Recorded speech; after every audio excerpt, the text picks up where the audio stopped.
अब हम लोग बात करते हैं, भारत का स्वतंत्रता संघर्ष देखते हैं। और इसमें आप लोग देखेंगे काफ़ी महत्वपूर्ण पॉइंट आपको देखने को मिलेंगे, और जिससे आपके एग्जाम में डायरेक्ट क्वेश्चंस पूछे जाएंगे। तो पहला अंग्रेज विरोधी संघर्ष सन्यासियों के द्वारा शुरू किया गया था, और सन्यासी विद्रोह का उल्लेख वाकिम चंद चटर्जी के उपन्यास आनंद मठ में किया गया है। आपसे पूछा जा सकता है कि पहला अंग्रेज विरोधी संघर्ष किसके द्वारा शुरू किया गया था? सन्यासियों के द्वारा। और सन्यासी विद्रोह का उल्लेख कहाँ मिलता है? बांकिम चंद्र चटर्जी साहब के उपन्यास है ना, जो आनंद मठ, किसका उपन्यास है? बांकिम चंद्र चटर्जी का, इसमें देखने को मिलता है। 1887 में दादा भाई नौरोजी ने इंग्लैंड में भारतीय सुधार समिति की स्थापना की थी। भारतीय सुधार समिति की स्थापना कहाँ की गई थी? इंग्लैंड में। किसके द्वारा? दादा भाई नौरोजी के द्वारा। कब? 1887 में। 1887 के बाद ब्रिटिश सरकार का रुख अंग्रेजों के प्रति कठोर होता चला गया। नौरोजी, दत्त एवं वाचा ने धन विकास निकास के सिद्धांत का प्रतिपादन किया, और दादा भाई नौरोजी ने धन का पलायन सिद्धांत का वर्णन अपनी पुस्तक poverty and un-British rule in India में किया था। तो ये क्वेश्चन कई बार पूछ लिया है। धन निकास के सिद्धांत का प्रतिपादन किसने किया? नौरोजी, दत्त और वाचा ने। और धन का पलायन सिद्धांत किसने दिया? दादा भाई नौरोजी ने। और आप देखते हैं कि उनकी किताब है poverty and un-British rule in India, इसमें किया था। और ब्रिटिश हाउस ऑफ कॉमन्स के चुनाव लड़ने वाले सर्वप्रथम भारतीय थे दादा भाई नौरोजी। इन्होंने लिबरल पार्टी के उम्मीदवार के रूप में फेंसबरी से, आप देखिए, 1892 में चुनाव लड़ा था। तो आप सोचिए कि ब्रिटिश हाउस तक पहुंच जा रहे हैं हमारे देश के महानायक। कौन? हमारे देश के महानायक। फिर आप देखिए, लॉर्ड कर्जन ने 20 जुलाई 1905 को बंगाल विभाजन का निर्णय की घोषणा की थी। किसने? लॉर्ड कर्जन ने। बंगाल विभाजन के विरोध में 7 अगस्त 1905 को कलकत्ता के टाउन हॉल में स्वदेशी आंदोलन की घोषणा की गई थी। बंगाल विभाजन 16 अक्टूबर 1905 को प्रभावी हुआ था, और इस दिन पूरे बंगाल में शोक दिवस मनाया गया था। और स्वदेशी आंदोलन में वंदे भारत, वंदे मातरम, विभाजन नहीं चाहिए और बंगाल एक है, आज़ादी आदि नारे लगे थे। और कांग्रेस को कुछ विशेष टिप्पणियां, डफरिन, ये आप देखिए, इन टिप्पणियों से भी क्वेश्चन पूछ लेता है। कांग्रेस केवल सूक्ष्मदर्शी अल्पसंख्या का प्रतिनिधित्व करती है। किसने कहा था? डफरिन ने। कांग्रेस अपने पतन की ओर लड़खड़ाती हुई जा रही है। किसने कहा था? कर्जन ने। कांग्रेस क्षय रोग से मरने की वाली है। ये किसने कहा था? अरविंद घोष ने। कांग्रेस के लोग पदों के भूखे राजनीतिज्ञ हैं। ये किसने कहा था? बांकिम चंद्र चटर्जी ने। स्वदेशी आंदोलन का विचार सर्वप्रथम कृष्ण कुमार मित्र के पत्र संजीवनी में 1905 में प्रस्तुत किया गया था। आंध्र के डेल्टा इलाकों में स्वदेशी आंदोलन को वंदे मातरम आंदोलन के नाम से जाना जाता था। 1906 में कलकत्ता में हुए कांग्रेस के अधिवेशन की अध्यक्षता करते हुए दादा भाई नौरोजी ने पहली बार स्वराज की मांग की थी। कब? 1906 में। कहाँ? कलकत्ता में कांग्रेस का अधिवेशन हुआ था।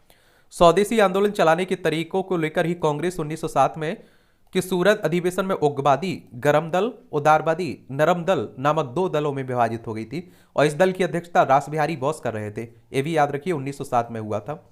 और गरम दल यानी कि लाठी डंडे से, आप देखिए, गरम खून वाले, और उदारवादी यानी कि पत्र लिखकर, हाथ जोड़कर आज़ादी मांगना, अपने काम करवाना।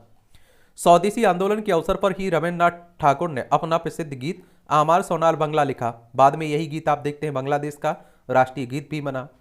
रविन्द्रनाथ टैगोर साहब का है। बाल गंगाधर तिलक पहले कांग्रेसी नेता थे जिन्होंने देश के लिए कई बार जेल की यात्रा की। 1857 में राजद्रोह के आरोप में 18 माह की कारावास हुई। फिर 1908 में राजद्रोह के आरोप में 6 साल की कारावास हुई। 1908 से 1914 तक बर्मा के मॉडले जेल में आप देखते हैं कि 6 वर्ष काटने पड़े थे इन्हें। तो जो आज आज़ादी देख रहे हैं ना, इतने आसानी से नहीं मिल गई, इसकी कदर किया करिएगा। प्लेग के समय की ज्यादतियों से प्रभावित होकर पूना के चापेकर बंधुओं दामोदर और बालकृष्ण ने प्लेग अधिकारी रैंड और एयर्स्ट की हत्या कर दी थी।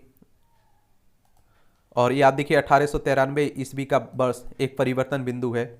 इसमें आप देखिए 1893 में स्वामी विवेकानंद अमेरिका की शिकागो पहुंचे थे। ये डेट याद रखिएगा, सितंबर 1893 में वहां हो रहे सर्वधर्म सम्मेलन में पहले ही दिन उन्हें 2 मिनट बोलने का समय मिल दिया गया था। और जैसे ही उन्होंने अपने वक्तव्य का संबोधन किया, अमेरिका के भाइयों बहनों के साथ शुरू किया था, और तालियों की गड़गड़ाहट न केवल उन्हें बल्कि भारत को विश्व के सर्वोच्च देशों में लाकर खड़ा कर दिया। उन्हें तूफानी हिंदू कहा जाने लगा था। 1893 में आप देखिए 14 वर्ष बाद योगीराज अरविंद घोष की भारत भूमि पर वापसी हुई थी। 1893 में उन्होंने एक लेखमाला न्यू लैम्प फॉर ओल्ड प्रकाशित किया था। और 16 नवंबर आप देखेंगे 1893 में एनी बेसेंट भारत आई थी और ये वाराणसी शहर में रहने लगी थी। उन्होंने भारतीयों से कहा है कि मैं हृदय से तुम्हारे साथ हूँ और संत किसी से भी मैं तुम ही लोगों में से एक हूँ। 1893 में महात्मा गांधी अब्दुल्ला सेठ नामक व्यापारी के मुकदमे के लिए दक्षिण अफ्रीका गए थे। क्रांतिकारी गतिविधियों की दृष्टि से 1893 का वर्ष महत्वपूर्ण रहा। नासिक में चाबिकर बंधुओं ने एक गुप्त संस्था society for the removal of obstacles obstacles to the Hindu religion स्थापित की थी। ठीक है। फिर आप देखिए बंगाल में क्रांतिकारी विचारधारा को वारिंद कुमार घोष और भूपेंद्र नाथ दत्त ने फैलाया था। 1905 में आप देखेंगे वारिंद कुमार घोष ने भवानी मंदिर नाम की पुस्तिका लिखी थी और जिसमें क्रांतिकारी कार्यों को संगठित करने के लिए केंद्र बनाने के लिए जानकारी दी गई थी। 1906 में आप देखिए इन दोनों ने मिलकर युगांतर नामक समाचार पत्र का प्रकाशन किया था। बंगाल में पी मित्रा ने अनुशीलन समिति का गठन किया था जिसका उद्देश्य था खून का बदला खून। अनुशीलन समिति की 500 शाखाएं खोली गई थी। अनुशीलन समिति में हेमचंद दास कानूनगो को पेरिस भेजा गया था जिसमें रूसी क्रांतिकारी निकोलस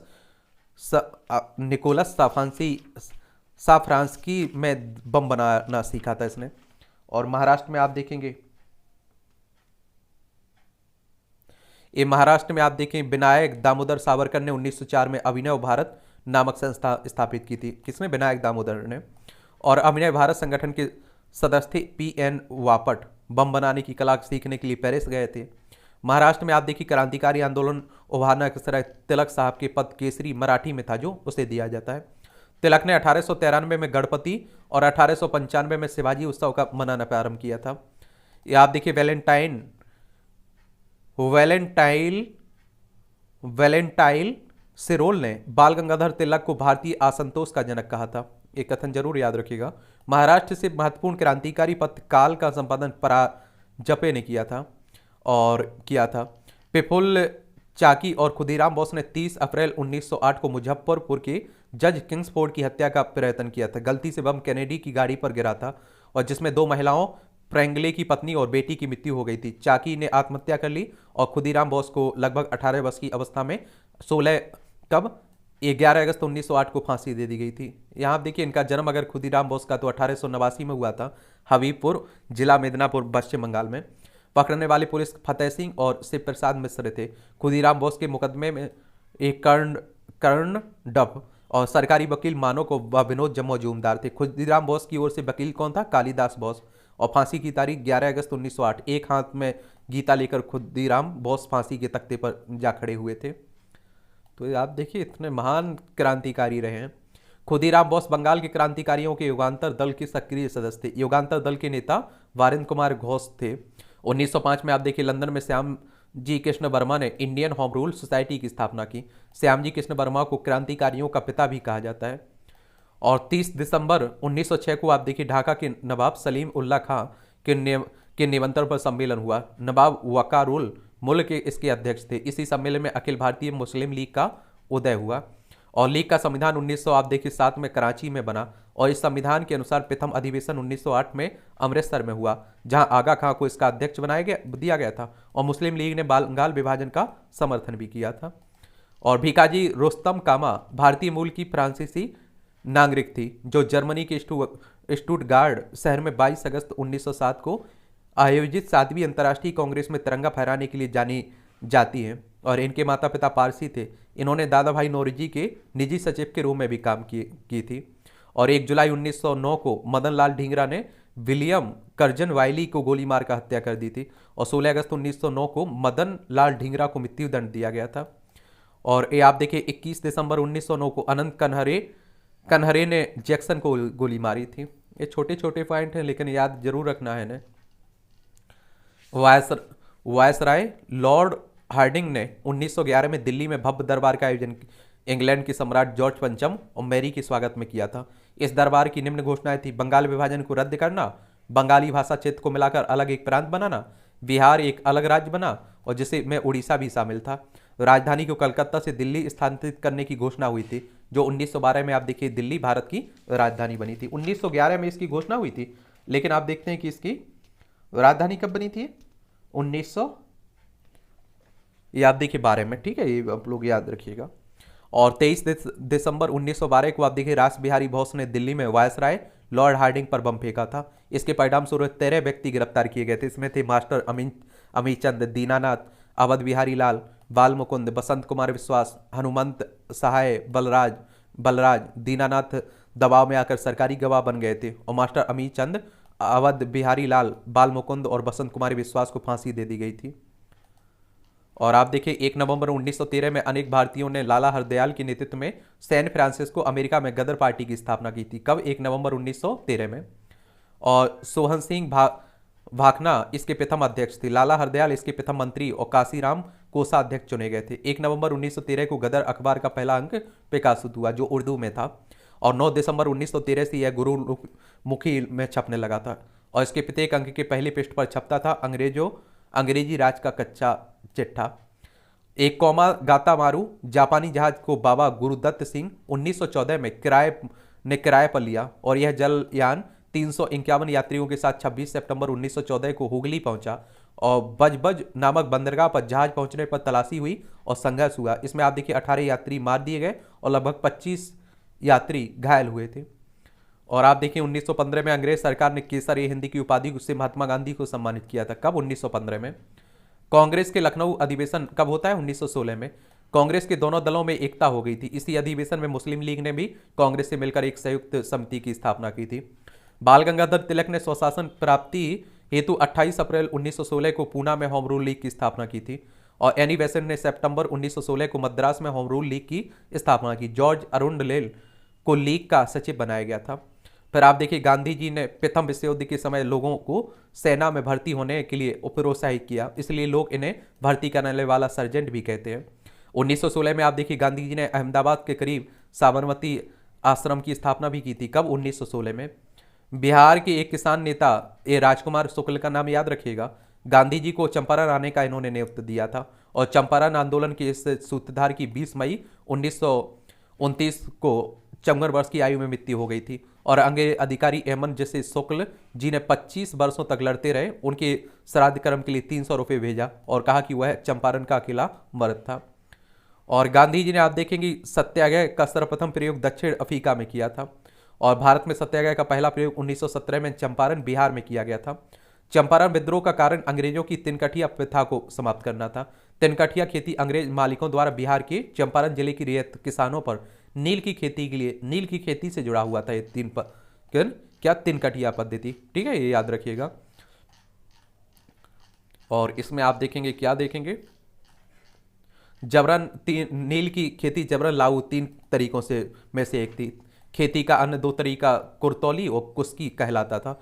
तिनकठिया खेती में प्रति बीघा 20 कट्ठा 3 कट्ठा जोत पर नील की खेती करना अनिवार्य था और बेसेंट ने 20 अगस्त 1917 को होम रूल लीग को समाप्त करने की घोषणा की थी। 1918 में महात्मा गांधी ने अहमदाबाद के टेक्सटाइल लेबर एसोसिएशन की स्थापना की।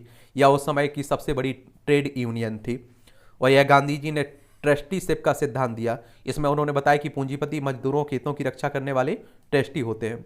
ये आप देखिए 31 अक्टूबर 1920 को एन एम जोशी ने all India trade union Congress की स्थापना की थी। इसके प्रथम अध्यक्ष लाला लाजपत राय थे, ये भी याद रखिएगा। महात्मा गांधी ने पहली बार भूख हड़ताल अहमदाबाद मिल मजदूरों की हड़ताल 1918 के समर्थन में की थी। गांधी जी ने 1918 में गुजरात के खेड़ा जिले में कर नहीं आंदोलन चलाया था। कहाँ? खेड़ा जिले में, गुजरात में। 19 मार्च 1919 को रॉलेट एक्ट लागू किया गया था। इसके अनुसार किसी भी संदेहास्पद व्यक्ति को बिना मुकदमा चलाए गिरफ्तार किया जा सकता था, परंतु उसके विरुद्ध ना कोई अपील, ना कोई दलील और ना कोई वकील किया जा सकता था। गांधी ने इस कानून के विरुद्ध आप देखिए 6 अप्रैल 1919 को देशव्यापी हड़ताल करवाई थी और 13 अप्रैल 1919 को अमृतसर में जलियांवाला बाग हत्याकांड हुआ था। डॉक्टर सतवाल और सिफुद्दीन किचलू की गिरफ्तारी के विरोध में हो रही जनसभा के पर जनरल डायर ने आप देखेंगे अंधाधुंध गोलियां चलवाई थी। सरकारी रिपोर्ट के अनुसार इसमें 379 व्यक्ति और कांग्रेस समिति के अनुसार लगभग 1000 लोग मारे गए थे। उस समय पंजाब के lieutenant governor sir Michael O'Dwyer था। कौन? सर माइकल ओ डायर था। और जलियांवाला बाग हत्याकांड में हंसराज नामक भारतीय ने डायर का सहयोग किया था। आपको बता रहा हूं ना कि हमारे ही भारतीय आप देखते मिले रहते थे। और शंकरन नायर ने जलियांवाला बाग हत्याकांड के विरोध में वायसराय की कार्यकारिणी परिषद के सदस्यता से इस्तीफा दिया था। शंकरन नायर ने जलियांवाला बाग हत्याकांड के विरोध में महात्मा गांधी ने केसरी हिंद की उपाधि, जमनालाल बजाज ने राय बहादुर की उपाधि, रविन्द्रनाथ टैगोर ने सर की उपाधि वापस लौटा दी थी। जलियांवाला बाग हत्याकांड की जांच के लिए सरकार ने 19 अक्टूबर 1919 को लॉर्ड हंटर की अध्यक्षता में एक कमेटी का गठन किया था। इसमें 5 अंग्रेज और 3 भारतीय सर चिमनलाल सीतलवाड़, साहबजादा सुल्तान अहमद और जगत नारायण सदस्य थे। कांग्रेस ने जलियांवाला बाग हत्याकांड की जांच के लिए मदन मोहन मालवीय के नेतृत्व में एक आयोग नियुक्त किया था। इसके अन्य सदस्यों में मोतीलाल नेहरू और गांधी जी थे। जलियांवाला बाग कभी जल्ली नामक व्यक्ति की संपत्ति हुआ करता था, जल्ली नामक। और खिलाफत आंदोलन भारतीय मुसलमानों का एक मित्र राष्ट्रों के विरुद्ध, विशेषकर ब्रिटेन के खिलाफ टर्की के खलीफा के समर्थन में आंदोलन था, खिलाफत आंदोलन। 17 अक्टूबर 1919 को समूचे देश में खिलाफत दिवस मनाया गया था। 17 अक्टूबर को 23 नवंबर 1919 को हिंदू मुसलमानों की एक संयुक्त कॉन्फ्रेंस हुई, जिसकी अध्यक्षता महात्मा गांधी ने की थी। रॉलेक्ट एक्ट, जलियांवाला बाग हत्याकांड और खिलाफत आंदोलन के उत्तर में गांधी जी ने 1 अगस्त 1920 को असहयोग आंदोलन प्रारंभ किया और असहयोग आंदोलन की पुष्टि भारतीय राष्ट्रीय कांग्रेस ने दिसंबर 1920 के नागपुर अधिवेशन में की थी और इसके प्रस्ताव को CR दास ने प्रस्तावित किया था। किसने? CR दास ने। ये भी याद रखिएगा। मोहम्मद अली को सर्वप्रथम असहयोग आंदोलन में गिरफ्तार किया गया था। किसे? मोहम्मद अली को। ठीक है। और मोहम्मद अली जिन्ना, एनी बेसेंट और बिपिन चंद्र पाल कांग्रेस के असहयोग आंदोलन से सहमत नहीं थे। अंततः उन्होंने कांग्रेस छोड़ दी थी। क्या कर दी थी? कांग्रेस छोड़ दी थी। असहयोग आंदोलन के दौरान विदेशी वस्तुओं को जलाए जाने पर रविन्द्रनाथ टैगोर ने महात्मा गांधी को लिखा कि यह निष्ठुर बर्बादी है। चंद्रशेखर आजाद के बारे में पंडित जी के नाम से जिन्हें आप लोग जानते हैं, इनका पूरा नाम क्या था? चंद्रशेखर सीताराम तिवारी। और आप देखिए इनका भावरा झाबुआ जिला, वर्तमान जिला अलीराजपुर में, मध्य प्रदेश में इनका जन्म हुआ था। जन्म तिथि 23 जुलाई 1906 थी। इनके पिता का नाम पंडित सीताराम तिवारी, माँ का नाम जगरानी देवी और शहीद स्थल इनका Alfred park Allahabad, Chandrashekhar park Allahabad देखते ना, उसी की बात हो रही है। 27 फरवरी 1931 को ये शहीद हो गए थे। नौजवान सभा संगठन से जुड़े थे। कृति किसान party, Hindustan socialist Republican association से जुड़े हुए थे। ये भी याद रखिएगा, याद रखना है। 5 फरवरी 1922 को गोरखपुर जिले के चोरी चोरा नामक स्थान पर असहयोग आंदोलनकारियों ने क्रोध में आकर थाने में आग लगा दी थी और जिससे एक थानेदार और 21 सिपाहियों की मृत्यु हो गई थी। इस घटना से दुखित होकर गांधी जी ने 11 फरवरी 1922 को आप देखिए असहयोग आंदोलन स्थगित कर दिया था। इस समय महात्मा गांधी बारदौली में थे। और आप देखिए 13 मार्च 1922 को गांधी जी को गिरफ्तार कर 6 वर्ष की कड़ी कारावास की सजा सुनाई गई थी और स्वास्थ्य संबंधी कारणों से आप देखिए गांधी को 5 फरवरी 1924 को रिहा किया गया था। 1922 में मेवाड़ भील आंदोलन का नेता मोतीलाल तेजावत था और 1923 में इलाहाबाद में चित्तरंजन दास और मोतीलाल नेहरू ने कांग्रेस के अंतर्गत स्वराज पार्टी की स्थापना की थी। कितने? स्वराज पार्टी की। और महात्मा गांधी सिर्फ एक बार कांग्रेस के बेलगाम अधिवेशन 1924 में इसके अध्यक्ष बने थे। याद रखिए, ये क्वेश्चन भी कई बार पूछ लेता है। महात्मा गांधी सिर्फ एक बार कांग्रेस के बेलगाम अधिवेशन 1924 में इसके अध्यक्ष बने थे। सचिंद्र सन्याल ने 1924 में कानपुर में हिंदुस्तान रिपब्लिकन एसोसिएशन की स्थापना की थी। भगत सिंह ने 1928 में दिल्ली स्थित फिरोजशाह कोटला में हिंदुस्तान सोशलिस्ट रिपब्लिकन एसोसिएशन की स्थापना की थी। सचिंद्र सन्याल ने 1924 में कानपुर में हिंदुस्तान रिपब्लिकन एसोसिएशन की स्थापना की। भगत सिंह ने 1928 में दिल्ली स्थित फिरोजशाह कोटला में हिंदुस्तान सोशलिस्ट रिपब्लिकन एसोसिएशन की स्थापना की। ये आप देखेंगे 9 अगस्त 1925 को 10 व्यक्तियों ने सहारनपुर से लखनऊ की ओर जा रही है 8 डाउन ट्रेन से रेल विभाग का खजाना काकोरी नामक स्थान पर लूट लिया और इसे ही आप लोगों को काकोरी कांड कहते हैं। 9 अगस्त 1925 की ये घटना है। कब की? 9 अगस्त 1925 की ये घटना है। ये आप लोग जरूर याद रखिएगा। इसे क्या कहते हैं? काकोरी कांड कहते हैं आप लोग। सरकारी खजाना लूटने का विचार राम प्रसाद बिस्मिल का था और इसमें राम प्रसाद बिस्मिल, राजेंद्र लाहिड़ी और रोशन सिंह और असफाउल्ला खां को दिसंबर 1927 में फांसी दे दी गई थी और सचिंद्र सन्याल को आजीवन कारावास की सजा मिली थी और मनमथ नाथ गुप्त को 14 वर्ष की कैद हुई थी।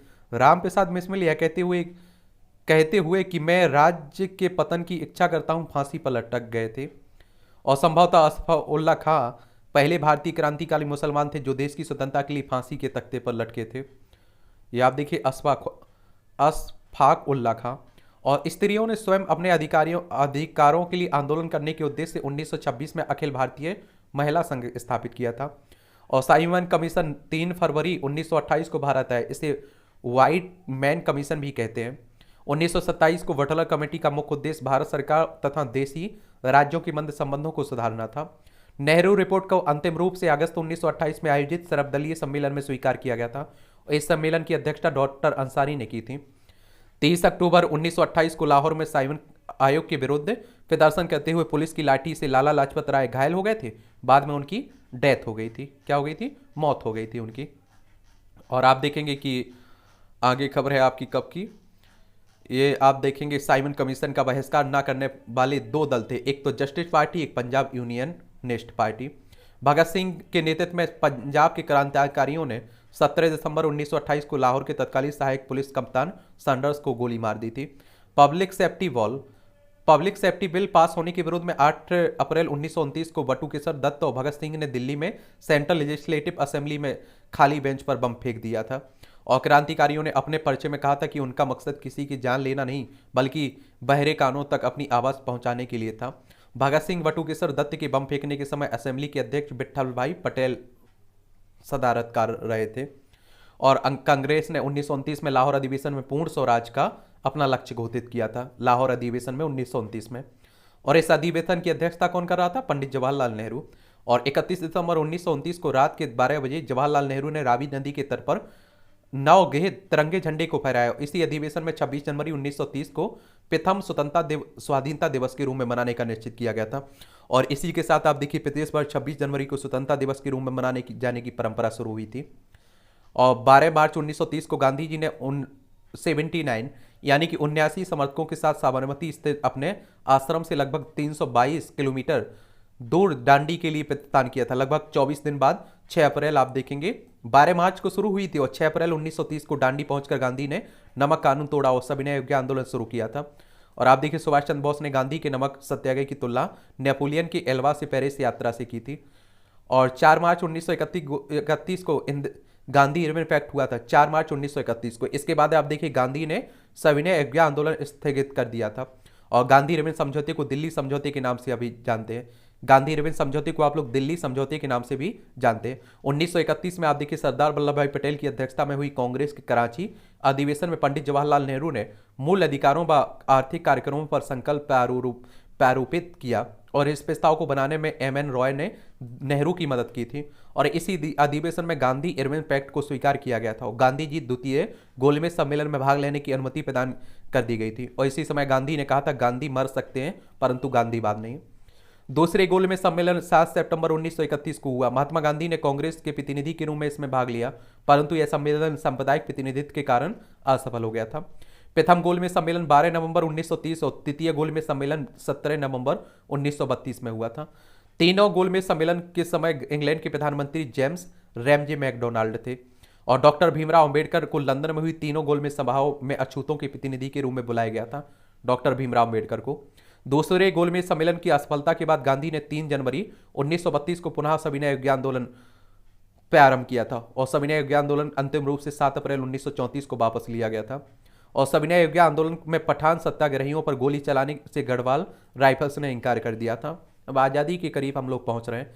23 मार्च 1931 को सुखदेव, भगत सिंह और सुखदेव, ये आप लोग याद रखिए, कई बार क्या रहता है कि तीनों नाम साथ पूछ लेता है कि सुखदेव, भगत सिंह और तीसरा व्यक्ति कौन था जिसे 23 मार्च 1931 को फांसी दी गई थी।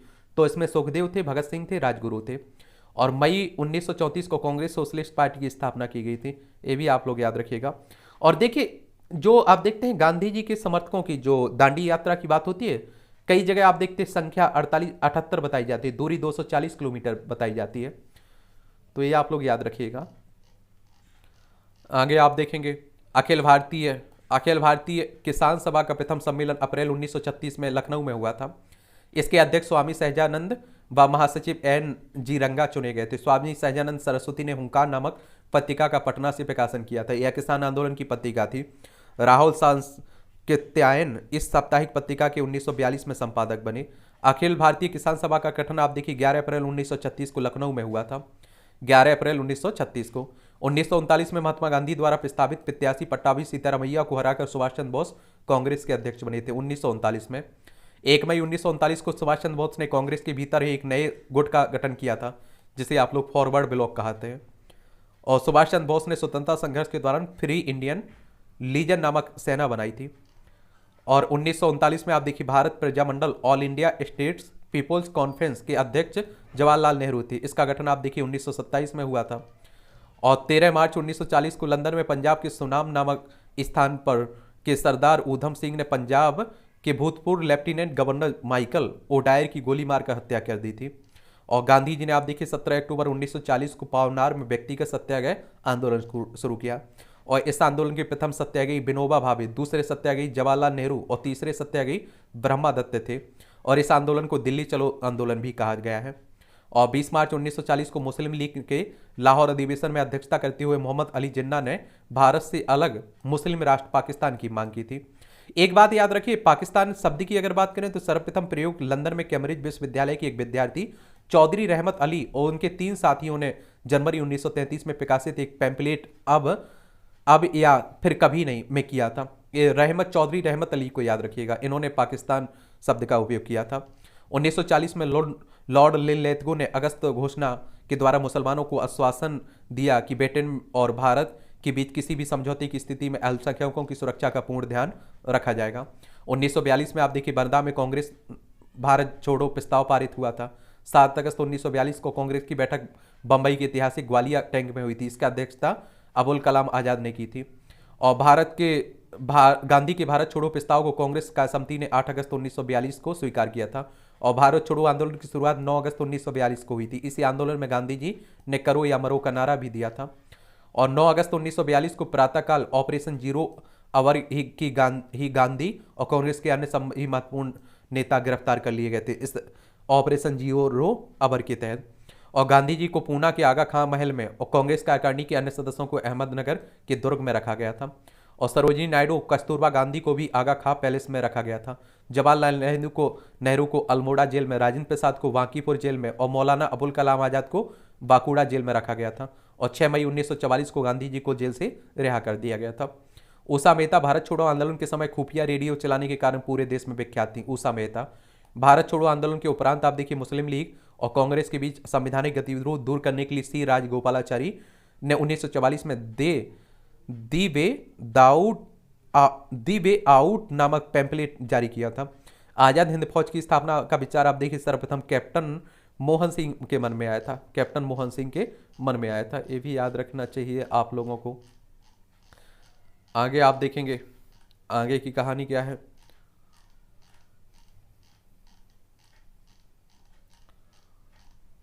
आजाद हिंद फौज की प्रथम डिवीजन का गठन 1 सितंबर 1942 में कैप्टन मोहन सिंह के द्वारा किया गया था, परंतु वह असफल रहा था। आजाद हिंद फौज का सफलतापूर्वक स्थापना का श्रेय राज बिहारी बोस को दिया जाता है। भारत की स्वतंत्रता की लड़ाई में सुभाष चंद्र बोस अग्रणी क्रांतिकारी थे। भारत की स्वतंत्रता हेतु विदेशी सहायता प्राप्त करने के लिए बोस 1941 में जर्मनी भी गए थे। वहां जर्मन विदेश मंत्रालय की सहायता से उन्होंने द फ्री इंडिया सेंटर का गठन किया था, जहां से वे आज़ादी के पक्ष में परिचय पाते थे और भाषण देते थे। 1942 में बोस ने उत्तरी अफ्रीका से पकड़े गए भारतीय युद्ध बंदियों को भर्ती कर 10,000 सैनिकों का दल गठित किया था, जिसे फ्री इंडियन लीजन कहा गया है। और सुभाष चंद्र बोस ने आप देखिए 31 अक्टूबर 1943 को सिंगापुर में स्वतंत्र भारत की अस्थायी सरकार का गठन किया, जिसका जर्मनी व जापान ने समर्थन किया था। अक्टूबर 1943 को सुभाष चंद्र बोस को आज़ाद हिंद फौज का सर्वोच्च सेनापति बनाया गया था। और आज़ाद हिंद फौज के 3 ब्रिगेडों के नाम सुभाष चंद्र ब्रिगेड, गांधी ब्रिगेड और नेहरू ब्रिगेड, और महिलाओं के ब्रिगेड का नाम लक्ष्मीबाई रेजिमेंट था। आज़ाद हिंद फौज का झंडा कांग्रेस के तिरंगे झंडे की भांति था, जिस पर दहाड़ते हुए शेर का चिन्ह था। और 8 नवंबर आप देखिए 1943 को जापान में अंडमान और निकोबार द्वीप सुभाष चंद्र बोस को सौंप दिए थे, और नेताजी ने इसका नाम क्रमशः शहीद द्वीप और स्वराज द्वीप रखा था। 22 सितंबर 1944 को सुभाष चंद्र बोस ने शहीदी दिवस मनाया था। टोक्यो जाते हुए फार्मोसा द्वीप के पास अचानक हवाई जहाज में आग लग जाने के कारण सुभाष चंद्र बोस 18 अगस्त 1945 को मारे गए, परंतु इस दुर्घटना को अभी तक प्रमाणित नहीं माना जाता है। तो 18 अगस्त आप लोग याद रखिएगा। सुभाष चंद्र बोस का जन्म आप देखिए 23 जनवरी 1897 को कटक उड़ीसा में हुआ था। आज़ाद हिंद फौज के गिरफ्तार अधिकारी पी के सहगल, कर्नल गुरुद्वाल ढिल्लन और मेजर शहनवाज खां पर राजद्रोह का आरोप लगाकर दिल्ली के लाल किले पर नवंबर 1945 में मुकदमा चलाया गया था। वायसराय ने इनकी सजा माफ कर दी थी।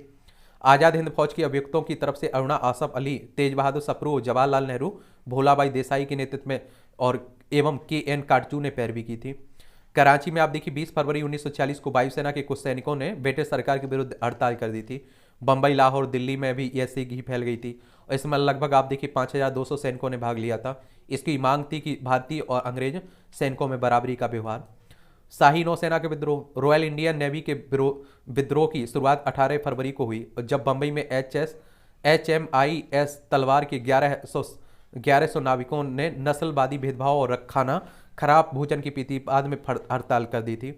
और 19 फरवरी को कराची के नाविकों ने भी हड़ताल कर दी। कराची में दमनपूर्वक आप देखते हैं कि समर्पण कराया गया, जिसमें आप देखिए 6 नाविक मारे गए। नौसेना विद्रोह में इनकलाब जिंदाबाद, जय हिंद, हिंदू मुस्लिम एक हो, ब्रिटिश साम्राज्यवाद मुर्दाबाद, आजाद हिंद फौज के कैदियों को रिहा करो आदि नारे लगे थे।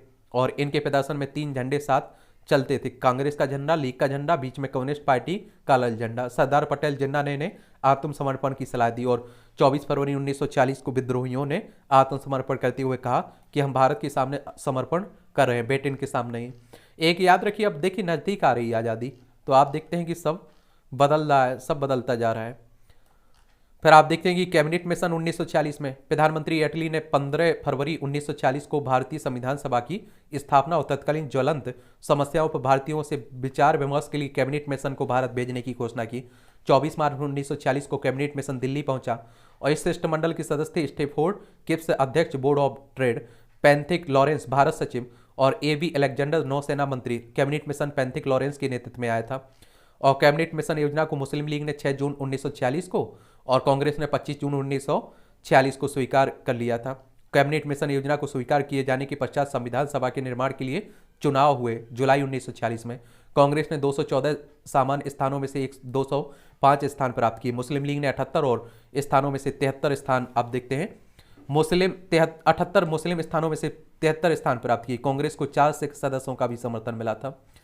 और आप देखिए मुस्लिम लीग ने 16 अगस्त 1940 को सीधी अथवा प्रत्यक्ष कार्यवाही दिवस मनाया। सर्वप्रथम प्रत्यक्ष कार्यवाही दिवस कलकत्ता में मनाया गया था।